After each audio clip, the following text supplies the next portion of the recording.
Welcome to Unfuck Your Brain. I'm your host, Cara Lowenthal, Master Certified Coach and founder of the School of New Feminist Thought.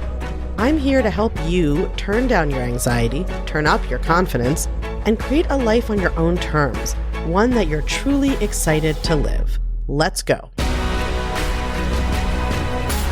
Welcome, my friends. I am really excited for today's conversation because we're kind of changing up the type of guests that we have on this podcast. Today we are talking with Bonnie Hammer, who is the vice chairman of NBC Universal. And you all know, I'm not that easily impressed by people's jobs because of my background, but I'm pretty impressed.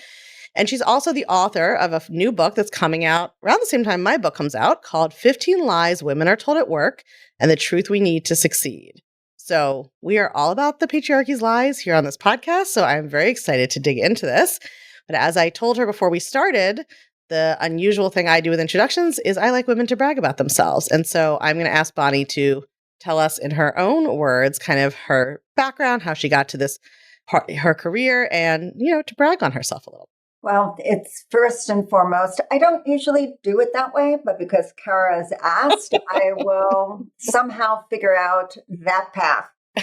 I would say I got to where I am by a lot of hard work, all the way back to starting with cleaning up dog crap on my very first job in television. And that taught me a whole lot of things. First and foremost, not grunting at grunt work. And then understanding that the only way to prove your worth is to do that. Prove your worth on the job, regardless of what you're given to do, and just stand out. So I've been very lucky. I've had an amazing career, mostly because I worked with some incredible people along the way, a lot of women along the way. One of my best experiences was executive producing a morning talk show in Boston with an entire female team. Even the director, to this day, it's highly unusual to have a female television director as part of your team or even in the business.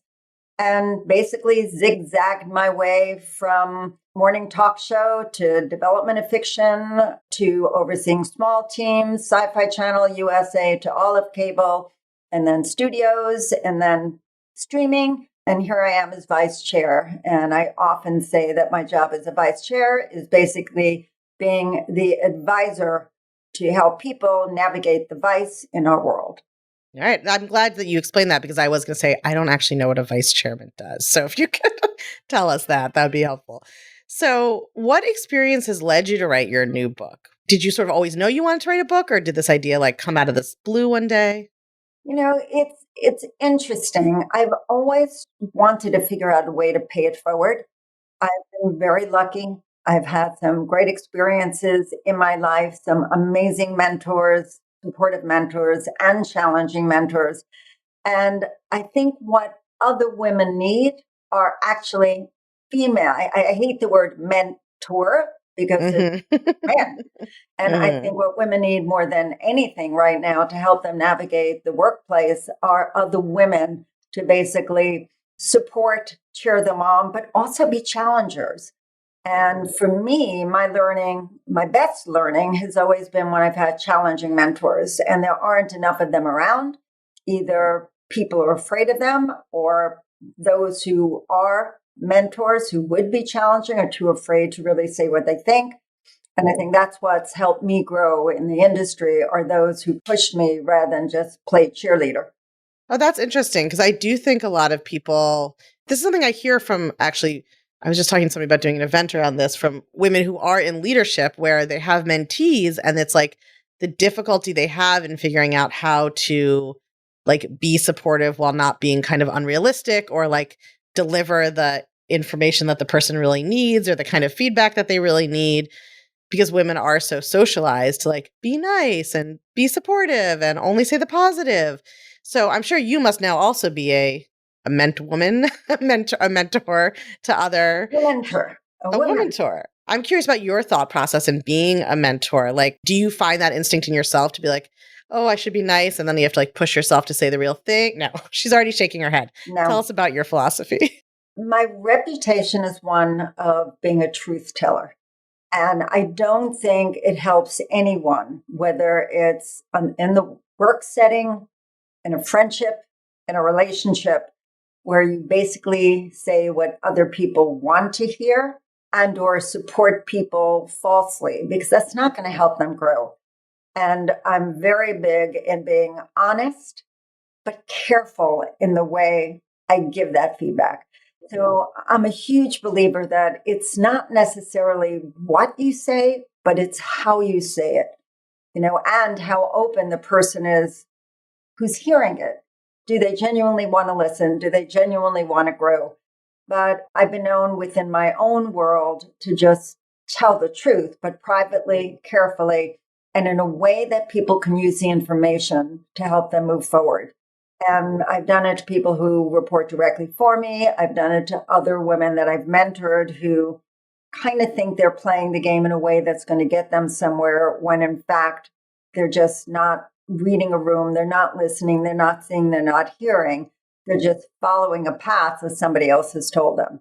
So it's honesty, but it's the tone and the style with which you give it. And if you're giving feedback or criticism, make sure it's useful, usable, so that people can understand it, sit back, kind of integrate it into the thought process and move forward with it.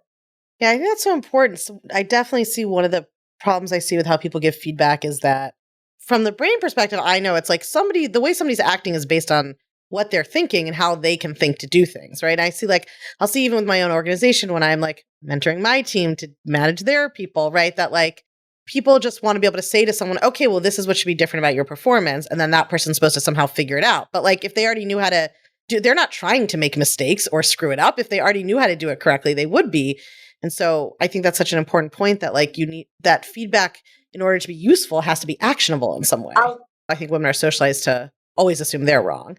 And then we get almost sometimes like we boomerang to like the other person must be wrong. And it's always that like that struggle, that tension around like somebody's got to be right, somebody's got to be wrong, which is like as a mentor, not how are you helping someone? Everything is gray.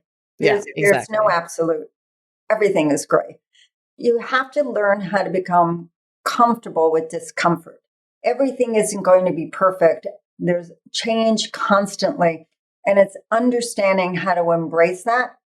And the other thing I think women tend to do a little bit more than men is instead of listening and thinking and watching, we're spending too much time with our own internal conversation. So rather than me listening to you, Cara, ask the right question, I'm trying to second guess what you're going to say or what you really want to hear from it, rather than, no, listen to her. What is she asking? What does she want? What do you think she's fearing? And then have that conversation. But I don't know whether it's upbringing. I don't know whether it's just fears that happen when you're early in the system, in the workplace, in corporate America. I think it's socialization, because this is like, I'm always talking about the idea that women don't want to think positively about themselves because they think then they'll become self-obsessed. But actually the time you're most obsessed with yourself is when you don't like yourself. Then you're constantly thinking about what you did wrong and you don't look good today and these people don't like you and all of that. And I think that's where that comes from. What you're describing is like, we're so busy second guessing ourselves and trying to do it perfect. And what do I need to say? And what, and like, also, am I wearing the wrong thing? Like all of that drama in our heads keeps us from, as you say, like just being able to just pay attention to what's actually happening around us. Yeah. But in my book, I kind of talk about the early stages of that. If you really think of how we grew up, I don't know if it's exactly the same today, but you think about little girls on somebody's lap and they're kind of embraced and cuddled and swayed. And you think about what parents do with little boys. They're pushing them up and down and up and down and up and down, see how high they can jump. Same thing. I grew up playing jacks and with dolls and painting. And my brother and his friends were out playing basketball on the monkey bars, falling, getting bruised. And they were comparing their bruises because they thought it was great. I think we don't understand what it means to have a little bit of natural hurt or discomfort or a different way to interact. We're not supposed to feel bad or be hurt or be uncomfortable. And I don't think that's realistic in the world. And I think it's really hurt people and women in general, especially in the early days. Yeah, I mean, I just had this therapist, Amy Morin, on the podcast, and she was talking about studies that show that parents are more likely to swoop in and like rescue girls when they're having difficulty and more likely to let boys try to figure things out. So little girls are more likely to be praised, not just for being pretty, which we all know, but like also for being perfect. They will more often hear kind of like, oh, you colored that picture so perfectly, right? Whereas boys will be praised more for creativity or effort or whatever else. Right. So then you end up with women having very perfectionistic thought patterns, being afraid to do it wrong, and this sort of being afraid that feeling uncomfortable. I mean, I think the like misfire I see in a lot of women's brains is that if I feel uncomfortable, that means that I did something wrong. Like I must have made a mistake if I feel that shame, or if I feel afraid, that means this is dangerous, as opposed to like, no, that's a normal part of pushing yourself. It's normal part. And I was lucky, and maybe a good portion of my success came from that's not who my parents were. My father was first generation. It's a very different world. I also had an older brother, and my brother was one of my tough mentors, challenging mentors, whose attitude was, if it gets tough, get tougher. So I kind of was brought up in an environment where there was no such word as can't. You can do anything you put your mind to. I wasn't rescued or coddled because that's not what, a Russian dad did at that point, because they were making it on their own completely. They didn't have money. They didn't have access. So you just had to do it. So I think I was lucky that I had the backbone and I didn't have the fears that I think many do now, because if I fell, if I scratched a knee, I got up and said I had another knee, because that's how I was brought up. And I think it's really important in the work world right now to have that kind of attitude too, that if you screw something up, okay, own it, learn from it, figure out what you did wrong. It doesn't mean you're not going to make another mistake. Just don't make the same one. That's all. Learn from it and move on. And I think it's a lesson that everybody in the workplace should have, but in particular women, because women tend to get more nervous, more nudgy after they trip over something as opposed to I tripped. Yeah. And I think that's as we've been talking about, like some of that is how you're raised. There are workplaces where I think women have less leeway to fail, right? And they are held more responsible when they do. When we see like, if you look at venture funding, it's sort of like how hard it is for women to get venture funding compared to men who may have had multiple failed companies before. So I don't think that it's all in people's head, but I totally agree that whatever is happening in the reality, like a lot of what we talk about on this podcast is you have to decide how you're going to show up to that, right? Even if it is more challenging, even if there are structural inequities, this is the world we have. If you want to succeed, then you have to decide how you're going to be resilient in the face of that. You said something about investment. If I'm not mistaken, some of the most successful investment companies are actually run by women now. So I'm a believer that people often say women are risk adverse. I kind of see women as more risk aware. They are slower to take them. They will think them out.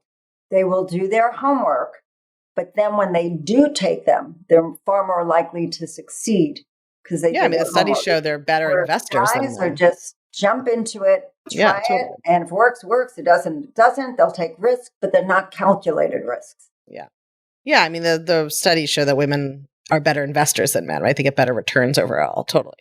So let's talk a little bit about, you talk about this idea that women assume they need to like stay in their lane, but that's not the case, or that's a misapprehension kind of, especially in male dominated careers. So as you said, like it's rare to see a woman director. And I'm sure when you were coming up, most of the executives were men. I'm just curious, sort of, was that something you felt like you were aware of and navigating? Was your attitude more just like, I don't think about that at all? Like, how did you kind of process that experience? For good or for bad, I think when I was younger and navigating, I really didn't see the world in that kind of calculated way. I basically was lucky with having some early mentors. I think the only time I was really conscious of it being a man's world and having to make a decision why I was choosing one thing over the other is when I left broadcast. I was at the ABC affiliate in Boston, and I was offered a job in cable. And almost to a person, I was told, you're out of your mind. There's no future in cable. It's a dead end. Why are you doing it? And I looked at the broadcast world and I thought, pretty much an old boys club. All the senior positions were guys. It was exciting. It was surely the big brother of the media industry at that time. And cable was this kind of awkward little sister. But I also saw women in cable. I saw them wearing different hats. I saw them in a variety of different positions. And I just saw there were more opportunity if I went that route to learn. I wasn't thinking of climbing the ladder at that point, but it was more about where am I going to learn?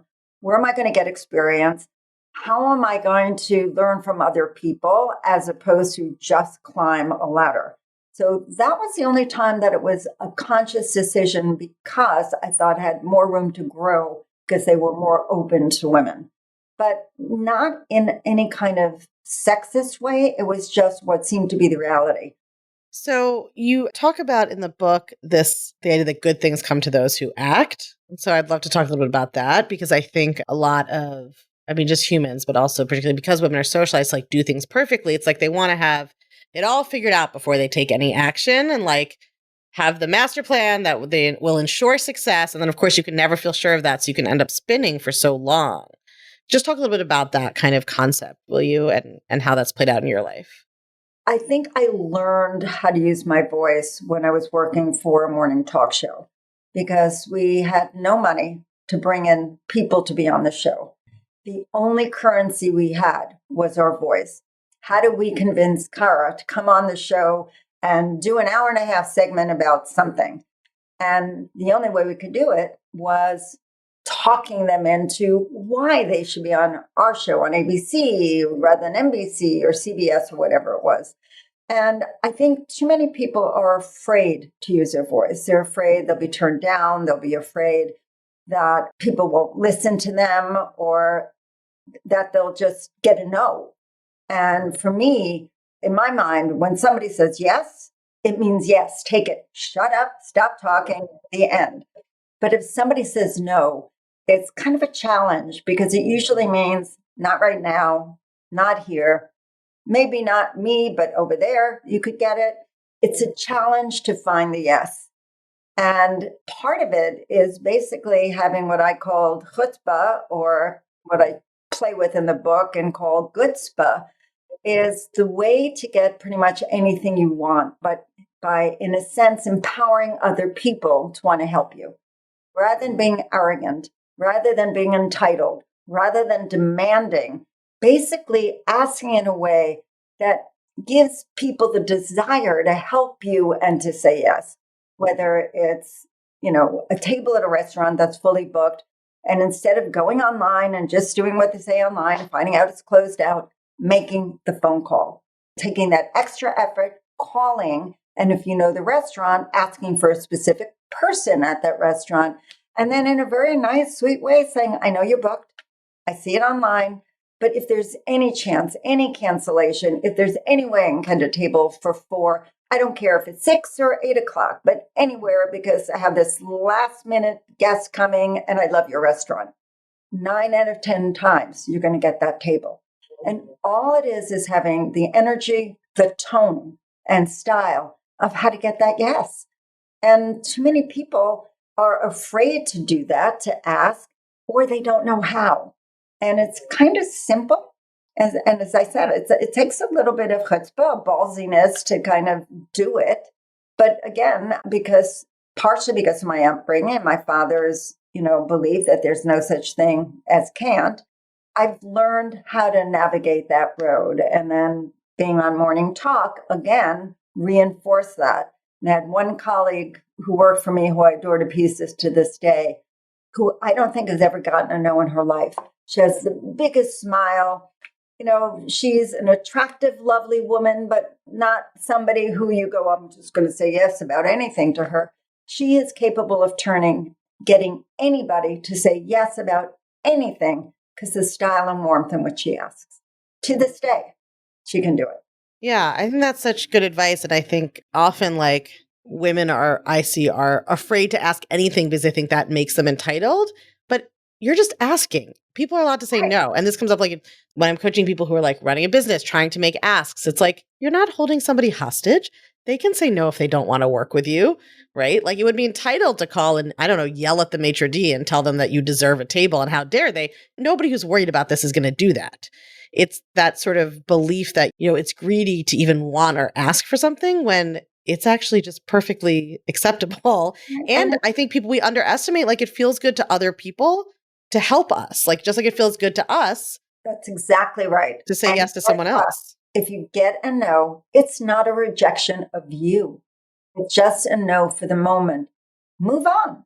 Try another restaurant. And I don't know what it is about our culture, but I find so many people afraid to ask. And to me, I have that argument with my husband all the time. If he doesn't get something digitally, it's just pick up the phone. It's booked. It's been totally booked for 2 weeks. I pick up the phone, 30 Yeah. seconds later, we're in. I don't know where your husband's from, but I'm a Jew from New York and my fiance is Midwestern. And that's Midwestern, is Ohio. he? There you go. That's where your husband's from? Yes. This is like I'm going to write a book one day about like the intercultural marriage of being a Jew from New York who marries a Midwestern, like Same thing. generic, nothing. Yeah. He's a little bit better than I had another Midwestern boyfriend before him who like would get the wrong dish at a restaurant and just eat it and not send it back. So there's, like there's some cultural difference, but I think maybe I'm biased, but I think everybody could benefit from learning how to. I benefit from him in terms of learning how to like sometimes just be happy with what's happening and not have to change and improve every single thing in the world all the time. But I do think there's something to be learned from believing that things can be better. Like he and I call this fight in our household the "it's good enough, it could be better" fight. Yeah. Because it's like everything, he just thinks whatever's happening is fine, it's good enough. And I'm always like, it could always be better. We have the exact situation. Years and years ago, we went on a ski trip and we got a rental car. And of course, when we got there, the one we ordered wasn't there. And my son at that point must have been 8 or 9 years old, somewhere around there. And we got there and I said, we can't fit the skis in this car and we're not going to be able to see out of the back. And it's a 2.5 hour drive in the snow. I'm going to go talk to the guys. When I got out of the car, came back, we got not only the car we ordered, but a car that was better. And my kid said, does mom always have to get what she wants? And my response was, no, but I will always try. Yeah, 100%. So funny. There's definitely like I'm going to do a sociological survey someday. I've had this conversation with multiple people. A lot of us pair up with that opposite, like, Yeah. it balances you. Because if it was two of my fiancés, nobody would ever change anything. And if it was two of me, it would be exhausting. So this way, like balance each other out a little bit. What do you do with the dishwasher compared to your fiance? This is actually hilariously our only point of, so he mostly does the dishes because I'm the breadwinner, but he was a lawyer before he retired. But he is generally the disorganized one and I'm the organized one. But he feels very strongly that I load the dishwasher like a raccoon and that he loads the dishwasher in this very organized way. So it's like the one area of life where he maintains that he's more organized than me. Okay. What is your dishwasher? I'm neurotic. Like everything else about me, I'm a very detailed person and I like to do things in a systematic way. So I'm a very organized, all the same plates together, all the right silverware together, so that when you unload, it's much faster. He's in everything, anywhere, any place, and if it takes 2 loads, it takes 2 loads. That's me. It is. I'm not very visual, so I think he's better. Well, first of all, I have not agreed to stipulate that he's better at it. But if he is, I think it's because he's a visual thinker and I'm not spatially. But it would never occur to him. We had this hilarious thing the other day where I realized I could not figure out like why he was putting things in certain places. Like what was the organizational scheme in his brain? Because to me, things are organized by like function. Like, okay, if you use it at the stove, then it goes here, right? And in his mind, it was like things were organized by color. So just like all of the like orange things in the kitchen were together. And I was just like, brains are so amazing, like the way that they operate. I'm a visual person, obviously, because that's the world that I live in every day. But I'm systematic, I'm detailed, and it's speed, but also color.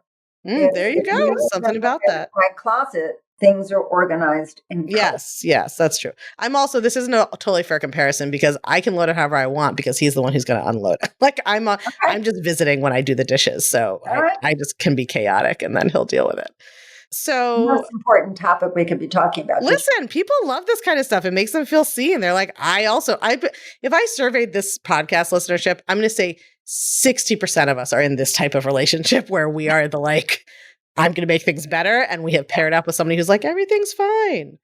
Because otherwise it would be unbearable. Imagine like Probably being true. with someone You don't else want who was two of me who was trying to fix everything all the time also and improve it. That would be too much. So speaking of sort of the having it all, you've said that anytime you had it all, that was in hindsight. Can you explain what that means? Because I think women hear so much about like, yes, you can have it all. No, you can't have it all. What does that even mean? Love your take. When I think about it, for me, the reason I say the only time you can have it all in hindsight is that people look at me and say, oh my goodness, you have a successful marriage, you have kids, you have success at work. How do you do it? How do you have it all?